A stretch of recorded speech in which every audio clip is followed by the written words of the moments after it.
किशोरी भुजेललाई न्याय दे न्याय दे न्याय दे किशोरी भुजेललाई न्याय दे न्याय दे न्याय दे अपराधीलाई फाँसी दे फाँसी दे फाँसी दे अपराधीलाई फाँसी दे फाँसी दे फाँसी दे मान्छे मार्न पाइदैन पाइदैन पाइदैन मान्छे मार्न पाइदैन पाइदैन पाइदैन लैंगिक हिंसा गर्न पाइदैन पाइदैन पाइदैन लैंगिक हिंसा गर्न पाइदैन पाइदैन पाइदैन श्रीमती मार्न पाइदैन पाइदैन पाइदैन छोरी मार्न पाइदैन पाइदैन पाइदैन किशोरी भुजेललाई न्याय दे न्याय दे न्याय दे अपराधीलाई फाँसी दे फाँसी दे फाँसी दे अपराधीलाई फाँसी दे फाँसी दे फाँसी दे कानुन न्यायमा पैसामा बिक्न पाइदैन पाइदैन पाइदैन न्याय पैसामा बिक्न पाइदैन पाइदैन पाइदैन निष्पक्ष छानबिन गर निष्पक्ष छानबिन गर किशोरी भुजेललाई न्याय दे न्याय दे न्याय दे किशोरी भुजेललाई न्याय दे न्याय दे न्याय दे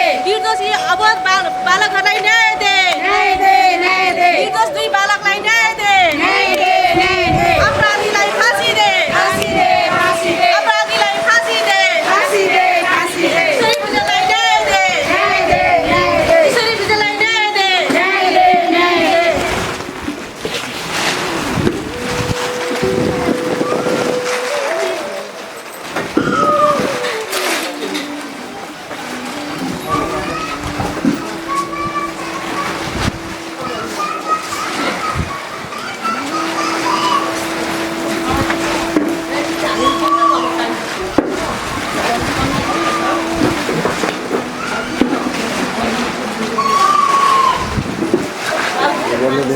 यतिखेर हामी ईश्वरी भुजेलको जो घटना घटेको स्थलमा रहेका छौँ। यहाँ धेरै दिदीबहिनीहरू देखिरहनु भएको छ। ईश्वरी भुजेलको न्यायको लागि उहाँहरू आवाज उठाउँदै आउनुभएको एकजना दिदीबहिनीको समूह रहेको छ।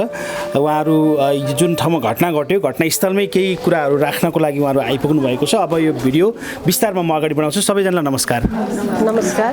अब सुरुमा यहाँ कुन संस्थाबाट आउनु भएको छ थोरै बताइदिनुहोस् त। फेरि पनि सम्पूर्णमा नमस्कार।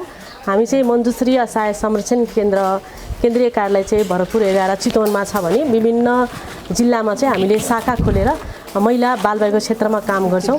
हिंसा प्रभावित महिला तथा बालबालिका जो पीडामा हुन्छ, जसको कोही छैन, जो बेसहारा भएर कष्टकर जीवनयापन गर्न बाध्य छन्, बेसहाराको लागि सहारा भनेर हामीले एउटा मञ्जुश्री आश्रम भरतपुर 11 मा अवस्थित छ। त्यहाँ चाहिँ अहिले हिंसामा परेका किशोरीहरू बालिकाहरू 24 जना हुनुहुन्छ भने यो सुस्मिता हत्याकाण्डपछि हामीले जुन एउटा बुहारीलाई विवश हत्या गरेर मारियो, त्यो घटनामा जब हामी मञ्जुश्री असहाय संरक्षण केन्द्र हामी त्यहाँ आबद्ध भएर आवाज उठाउँदै गर्दा मैले के सोचेँ भने महिलालाई पीडा हुँदै गर्दा महिलाले आफ्ना पीडा भन्ने ठाउँ पनि एउटा सङ्घ संस्था पनि एउटा थलो रहेछ। त्यसकारणले गर्दा हामीले विभिन्न जिल्लामा शाखा खोल्यौँ भने ताकि त्यस्ता हिंसा परेका महिला दिदीबहिनीहरूलाई मैले कहाँ गएर न्याय पाउने, कसलाई भन्यो भने मैले न्याय पाउँछु भन्ने कुरामा चाहिँ हामीले आबद्ध गरायौँ भने महिला दिदीबहिनीहरू कमसेकम हिंसामा भएको कुरा त हामीलाई अवगत हुन्छ र यस्ता क्रूर हत्या गरेर कुनै नारी दिदीबहिनी त मर्न पर्दैन भन्ने उद्देश्यले हामीले 45वटा जिल्लामा शाखा खोलेर काम गर्दै छौँ भने हामी आज चाहिँ मञ्जुश्री असहाय संरक्षण केन्द्र हामीले केन्द्रबाट चाहिँ हाम्रो यौनजन्य हिंसा विरुद्ध साझा अभियान भन्ने एउटा चितवन जिल्लामा छ, जुन 35वटा सङ्घ संस्था आबद्ध भएर हामी त्यहाँबाट चाहिँ 29 गते नै हामीले जब यो ईश्वरी भुजेलको घटना हामीले सामाजिक सञ्जालमा देख्यौँ सुन्यौँ, हामी एकदमै स्तब्ध भयौँ र स्तब्ध भइरहँदा हामीले के गर्ने भने त हामीले एउटा यो ईश्वरी भुजेलले न्याय पाउनुपर्छ, अपराधीलाई कडाभन्दा कडा सजाय हुनुपर्छ भनेर हामीले सिडिओ कार्यालय मार्फत 29 गते ज्ञापन पत्र बुझायौँ र आज चाहिँ हामी मञ्जुश्री असहाय संरक्षण केन्द्र काठमाडौँ शाखाबाट चाहिँ आज 11औं दिनको दिनमा हामी समुन्नत महिला मञ्चको केन्द्रीय अध्यक्ष पनि हुनुहुन्छ, लगायत हामी सबै सङ्घ संस्थाका हामी मञ्जुश्री असहाय संरक्षण केन्द्र सबै टिम चाहिँ आज उहाँको दुःखमा उहाँको पीडामा हामी पनि सँगै छौँ है भनेर एकबद्धता जनाउनको लागि र ती अबोध बालकहरूलाई भेट्नको लागि हामी पनि एउटा आमा हो र ती बच्चा त्यो बाबुको त्यो रोदन, त्यो सानै बाबुले आमा खोज्दै गर्दा अझ पनि त्यो बाबुलाई थाहा छैन मेरो आमा छैन भन्ने कुरा, त्यो कुराहरू सुनेपछि एकदमै यो मनलाई रोक्न सकिनँ र म पनि आउँछु भनेर आज हामी त्यहाँ पुग्यौँ। त्यहाँ पुग्नको लागि हामी अहिले भर्खर मात्रै त्यहाँ पुगेर उहाँको आमा स्तब्ध हुनुहुन्छ, आमा रोइराख्नु भएको छ। त्यो आमाको आँसु त हामीले पुस्न सक्दैनौँ, किनकि आमालाई जस्तो त्यो चोट जति पीडा छ आमालाई त्यो पीडा सायद हामीले महसुस मात्रै गर्न सक्छौँ किनकि त्यो आमाको मुटु कति गकानिएको छ। एउटा आमाले एउटा छोरी कति धेरै सपना बोकेर आफ्ना छोरीलाई यति ठुलो हुर्काएर बढाएर कति सङ्घर्ष गरेर पढाएर आज अधिकृत लेभलमा पुर्याएकी ती आमा कति सपना बोकेर मेरो छोरी आज जीवन यस्तो खुसियाली जीवन बितोस् भन्दै गर्दा आज यसरी क्रूर हत्या गरेर मारिदियो रे भन्दै गर्दा त्यो आमालाई कति धेरै पीडा होला।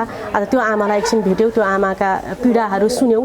र तपाईँ स्वयं आमासँग पनि भक्कानिनु भएको थियो, आमासँगै रुनु भएको थियो तपाईँ पनि होइन? हजुर, आमा एकदमै अझै पनि अचेत अवस्था जस्तै एकदमै उठ्नै नसक्ने अवस्था हुनुहुन्छ होइन? कस्तो पाउनुभयो? त्यही त मैले भने नि हामी पनि एउटा आमा हो। हामीलाई त यस्तो गाह्रो भएको छ, हामी त त्रसित छौँ, हामी त भावविभोल भइरहेका छौँ। अहिले पनि हाम्रो मुटु काबिरहेको छ। यो ठाउँमा आएर झन् यो ईश्वरीजीलाई यहीँ मारेको रे भनेर सुन्दै गर्दा, यो देख्दै गर्दा, यो घटनास्थलमा हामी पनि यहाँ आएर हेर्दै गर्दा हामी आफ्नो मुटु पनि काबिरहेको छ। हामी कस्तो देशमा छौँ त, हामी कहाँ सुरक्षित छौँ भन्ने प्रश्नहरू सरकारमा उठिरहेका छन्। आमाको अवस्था यस्तो नाजुक छ, उहाँ बिचरा अचेत जस्तो हुनुहुन्छ। यो सरकारले न्याय दिनुपर्छ। त्यो आमालाई हामीले ईश्वरी भुजेल त दिन सक्दैनौँ। उहाँको त्यो पीडामा पक्कै पनि त्यो छोरीको कमी त सदा महसुस रहन्छ किनकि सुस्मिता हत्याकाण्डमा जब जुन एउटा आमा गङ्गा मम्मीले एउटा छोरी गुमाइसके पछाडि अहिलेसम्म आजको दिन, आज 1 गते आजको राति नै हो सुस्मितालाई आज मारिदिएको दिन। आज मम्मी पनि भावविभोल रोइराख्नु भएको छ। सायद मलाई त्यहाँ जानु मन थियो तर फेरि यहाँ पनि मलाई आउन मन लागेको कारणले गर्दा म यहाँ आएँ। त्यहाँ सानो मम्मी पुग्नु भएको छ। आजको दिन मम्मी पनि भावविभोल हुनुभएको छ। कति आमाहरूको कोख रित्तेको छ, कति आमाहरू आज यति रुनु भएको छ। आज औँसीको दिन आज उता सुस्मिताको जुन घटना घट्दै गर्दा हामी आन्दोलनमा उत्रिँदै गर्दा अब यस्तो घटना नहोस् भन्दै गर्दा फेरि भागीरथी भट्ट जस्ता लगायत जस्तो इसिका बिकको जुन सुर्खेतमा घटना भयो त्यसपछि फेरि लगत्तै अहिले यस्तो घटना घट्दै गर्दा हामीलाई एकदमै यो मन दुखेको छ। र हामी सबै आमा हौँ, हामी सबै छोरी हौँ, हामी सबै नारी हौँ। त्यस कारणले गर्दा पार्टी जातिभन्दा माथि हामी मानव हौँ। हामी मानवताको लागि एक भएर एकीबद्धता भएर आवाज उठाउँ। अपराधीलाई चाहिँ कडाभन्दा कडा कारबाही होस् ताकि भोलि यो त्यो बारेमा उसलाई एक दिनभरि होइन कि 1 घन्टा पनि उसलाई थोरै छुट नहोस्। अहिले सुनिरहेको छु सामाजिक सञ्जालमा मानसिक डिप्रेसन हुनुहुन्छ अरे। डिप्रेसन व्यक्तिलाई कसरी थाहा हुन्छ कि यसरी कुना काप्चामा त्यसलाई लखटी मार्यो भने मर्छ भन्ने कुरा। त्यस कारणले गर्दा कुनै पनि बाहनामा उसलाई 1 घन्टा पनि उसको कमी हुन नदिनको लागि सरकारसँग अनुरोध गर्न चाहन्छु। र त्यसमा संलग्न मलाई जहाँ लाग्छ यो एकजनाले मात्र मारेको होइन, त्यसमा संलग्न जति पनि मतियाराहरू हुन्छन् उनीहरूलाई पनि आजीवन कारावास होस्। हामीले जन्म कैद भन्दै गर्दा 25 वर्षपछि फेरि यो त्यो भनेर 25 वर्षमा छुट्ने छ, यो नेपालको कानुनै यस्तो छ। तर हामी के भन्छौँ भने आजीवन कारावास रहोस्, त्यसलाई कारावास हुनैपर्छ, कडाभन्दा कडा सजाय होस्। अझ संविधान संशोधन गरेर फाँसी आएदेखि पक्कै पनि हामी चेलीहरू, हामी छोरीहरू हामी स्वतन्त्र भएर खुलेर हामी हिँड्न पाउने थियौँ। अहिले हामीलाई पनि डर लागिरहेको छ, हामी त्रसित छौँ। हामी भनेपछि यो घटनाले समाजमा दिदीबहिनीहरू अझै आफ्नै परिवारबाट त्रसित हुनुहुन्छ। यो समाज मात्र नभइकन नेपाल अधिराज्य भरिरहेका नारीहरू हाम्रो समाज एकदम त्रसित भएको अवस्थामा छौँ कि हामी सुरक्षित कहाँ ठान्छौँ। सबभन्दा पहिला हामीले सुरक्षित ठान्ने नै हाम्रो श्रीमानको घर श्रीमान हो। जब हामी विवाहित भएर आउँछौँ हाम्रो श्रीमानलाई जस्तो हामीले एकदम एउटा भगवानको रूपमा लिएर हामी सुरक्षित हुने ठाउँ कहाँ हो त आफ्नो श्रीमानको काख भन्छौँ। तर त्यही श्रीमानबाट मरिनै पर्दा आज अहिलेको अवस्थामा हेर्ने हो भने सबै दिदीबहिनीहरू त्रसित हुनुहुन्छ, डराउनु भएको छ। कहीँ मलाई पनि त्यस्तो हुन्छ कि भन्ने एकदमै समस्या हरेक घरमा समस्या भइरहेको छ, हरेक सम्बन्धमा समस्या छ, हरेक ठाउँमा समस्या उत्पन्न भइरहेको छ। हजुर हुन्छ। अब अरू दिदीबहिनीहरूको पनि कुराकानी सुनौँ हामी। यहाँलाई धन्यवाद छ विशेष रूपमा। अब हुन्छ, यहाँको नाम परिचय सहित राखिदिनुहोस् न। नमस्ते, मेरो नाम कमला अधिकारी, म मञ्जुश्री असहाय संरक्षण केन्द्र काठमाडौँको महासचिव। यहाँ पनि अब यो घटना घटिसकेपछि आउनु भएको छ भेट्न यो संस्थाको तर्फबाट। आज खास तपाईँहरू संस्थागत रूपमा भेटेर के थियो तपाईँहरूको भेट्ने कार्यक्रमहरू, के आर्थिक सहयोगहरू पनि थियो कि के थियो भनिदिनुहोस् त। खास आज हाम्रो भेट्ने कार्यक्रम चाहिँ अब एउटा संवेदना, उहाँको जुन आमालाई जुन छोरीको त्यस्तो घटना भयो त्यसमा हामीले उहाँ म्यामले भनिसक्नुभयो ईश्वरी भुजेल त हामीले उपस्थित गराउन सक्दैनौँ, यसमा हामीले थोरै भए पनि मलम लगाउन सक्छौँ कि भन्ने हिसाबले आज हाम्रो चितवनबाट र काठमाडौँबाट मञ्जुश्री परिवार यहाँ हामी उहाँको हार्दिक श्रद्धाञ्जलीको लागि उपस्थित भएका हौँ। हजुर, यो घटनाले यहाँलाई कतिको दुखित बनायो? यो यो घटनाले साँच्चै भन्नुपर्दा हामी सम्पूर्ण एकदमै दुखी छौँ र एकदमै अब कसैसँग पनि हामी ढुक्क हुने स्थिति रहेन। सो त्यो हुनाले म यो यहाँहरू मार्फत के भन्न चाहन्छु भने हामी छोरीचेलीहरूले जति पनि पीडा भोगिरहेका छौँ हामीहरू भन्छौँ इज्जतको लागि बालबच्चाको लागि समाजको लागि मिलेर मिल्नुपर्छ भन्ने जस्ता कुराहरू हुन्छन्। यदि त्यस्तो हो भने सम्पत्ति पनि नलिकन हामीले एकदमै बेलामा एक्सन लिन जरुरी छ। बरु सम्पत्ति भन्ने कुरा आफू सक्षम सबल भयो भने कमाउन सकिन्छ। टाइममा एक्सन लियो भने धेरै छोरी बुहारी चेलीहरूको ज्यान बाँच्न सक्थ्यो जस्तो लाग्छ। म यहाँहरूकै टेलिभिजन मार्फत भन्न चाहन्छु हत्यारालाई हदैसम्मको सजाय हुनुपर्छ, जन्मकैदको सजाय हुनुपर्छ र जुन हत्यारालाई जुन उक्साउन सपोर्ट गर्नेहरू हुनुहुन्छ उहाँहरूलाई पनि एक छानी छानी हदैसम्मको सजाय हुनुपर्छ भन्ने म भन्न चाहन्छु। म सोमा खत्री, काठमाडौँ जिल्ला कागेश्वरी मनारा वार्ड नम्बर 8 र समुन्नत महिला नेपाल नारी चेतनशील सङ्घको पूर्व अध्यक्ष, समुन्नत महिला मञ्च नेपालको हालको वर्तमान अध्यक्ष। सर्वप्रथम त जुन यहाँ हामीलाई यहाँ उभ्याउनु भएर समाचारहरू सङ्कलन गर्नुभएको छ टेलिभिजनका सम्पूर्ण भाइहरूलाई धेरै धेरै धन्यवाद। आज हामी समुन्नत महिला मञ्च नेपाल र मञ्जुश्री आशय संरक्षण केन्द्र यस दुःखद घडीमा हामी छौँ।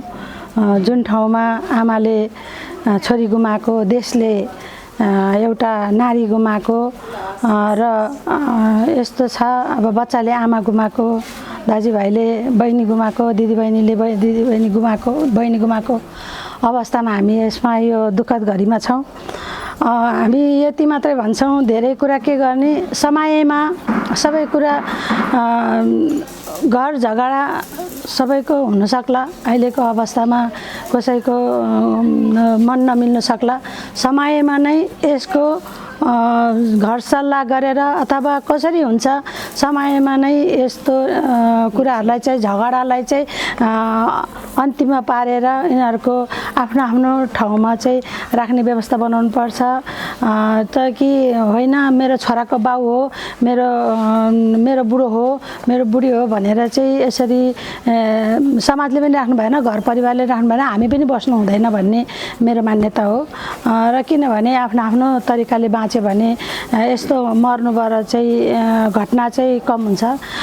जुन घटना घट्यो, जुन ईश्वरी भुजेलको के अरे घटना घट्यो, अब यो हामीले एकदम धेरै हामी यो नेपालभरिका चेलीहरूको चाहिँ अहिले एउटा डर के छ भने घरभित्र नै हामी असुरक्षित छु भन्ने एउटा मानसिकता लिएर हामी सबैजना बसेका छौँ।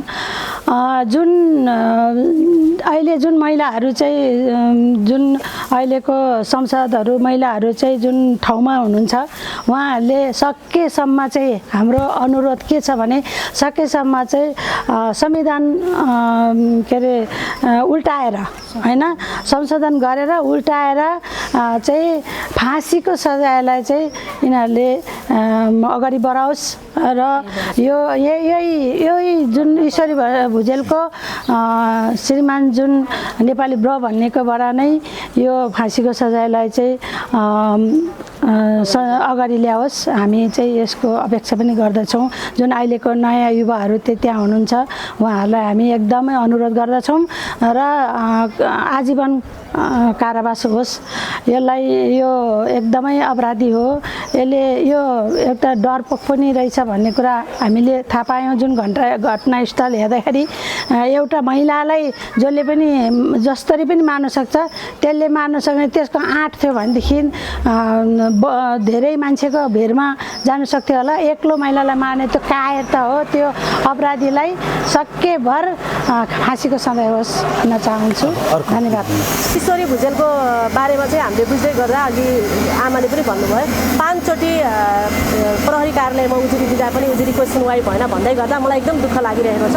मेरो प्रश्न छ प्रहरी कार्यालयतिर, तपाईँहरूले के गर्नुहुन्छ नि झै झगडा श्रीमान श्रीमतीको झै झगडा परालको आगो भनेर हेरिन्छ। परालको आगो त्यो झिर्कोले आज विश्वलाई पनि आगो बालिरहेको छ।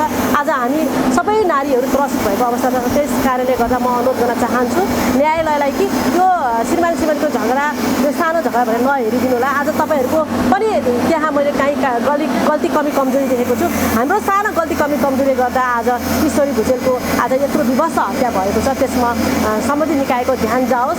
र न्यायालयलाई म के अनुरोध गर्न चाहन्छु भने 1 वर्ष 2 वर्ष किन लम्बाइन्छ? जब एउटा महिलाले म बस्न सक्दिनँ, म स्वतन्त्र बाँच्न पाउने मेरो अधिकार छ, म हिँडुल गर्न पाउने मेरो अधिकार छ भनेर जब एउटा महिलाले अदालतमा सम्बन्ध विषयको मुद्दा दिँदै गर्दा न्यायालयले 2 वर्ष 3 वर्ष उसले 3 वर्ष 4 वर्ष लगाइदिन्छ। त्यस कारणले गर्दा फास्ट ट्र्याकमा हुने र एकदम छिटो छरितो तरिकाले हामीले त भन्न त भन्छौँ तपाईँहरू सम्बन्ध विशेष गरेर बस्न पाउनुहुन्छ। यो बोलीमा मात्र भएन, यो सदनमा मात्र कुरा उठेर भएन, यो एउटा कार्यक्रममा मात्रै उठाएर भएन। सम्बन्धित निकायमा फास्ट ट्र्याकमा यो कार्यान्वयन हुनु जरुरी देखेको छु। किनभने सबभन्दा सचिलो जरुरी देखेको छु मैले, हाम्रो न्यायालय सचिलो जरुरी छ। यो न्यायालय नसचिलोको कारणले गर्दा पनि आज दिनौँ हाम्रा छोरीचेलीहरू हामीले दिनौँ छोरीचेली गुमाउनु परेको अवस्था छ। त्यस कारणले गर्दा म अदालतलाई के भन्न चाहन्छु भने म एउटा नारी, म सम्बन्ध विच्छेद गरेर म स्वतन्त्र भएर मेरो बालबच्चा लिएर बस्छु भन्दै गर्दा तपाईँहरूले पनि छिटो तरिकाले चाहिँ न्याय दिनु जरुरी छ, छिटो तरिकाले न्याय दिनु होला भन्न चाहन्छु। र जुन एउटा 2टा बालकहरू छन् त्यो बालकको न्यायको लागि पनि एकदमै सम्बन्धित निकायको ध्यान जाओस्। र यो जुन नेपाली बुढो भनेर कुमार थापालाई चाहिँ म एकदम भन्न चाहन्छु, यो योजनाबद्ध तरिकाले हो। यो योजना यति एक्लैको योजनाले भएको छैन, यसरी यो ठाउँमा यसरी मार्न सकिन्छ भनेर यो पुरै यो प्रि प्लान तरिकाले हो। त्यस कारणले गर्दा यो योजनाकारको हो, त्यो योजनाकारलाई पनि कानुनी कटेरामा ल्याइयोस्। एकदमै यस्तो खालको कानुन यहीँबाट सिर्जना होस् नेपाल सरकारलाई भन्न चाहन्छु, ताकि भोलिका दिनमा कोही छोरी मान्छे कोही चेली माथि छुन पनि डराउने, आँखा हेर्न पनि डराउने खालको कानुन बनोस्। नेपालमा त यस्तो कानुन आयो अरे है ईश्वरी भुजेल को हत्यापछि भन्ने तरिकाको कानुन बनोस्। जेनजी आन्दोलन त्यसै भएको होइन, जेनजी आन्दोलनले धेरै परिवर्तन खोजेको थियो, तर खै त त्यो परिवर्तन, तर हिजोकै त्यही पुरानै संरचनाहरू पुरानै ढाँचाहरू मात्र पुरानो नियम कानुन मात्रै चलिरहेको छ। त्यस कारणले गर्दा त्यो जेनजी आन्दोलनमा ज्यान गुमाएका भाइहरूको इच्छा पनि थियो कि केही परिवर्तन आओस् भनेर। त्यस कारणले गर्दा परिवर्तन जरुरी छ। हामी महिला दिदीबहिनीलाई स्वतन्त्र हिँड्ने वातावरण बनाइदिनु होला सरकारलाई, म यही भन्न चाहन्छु।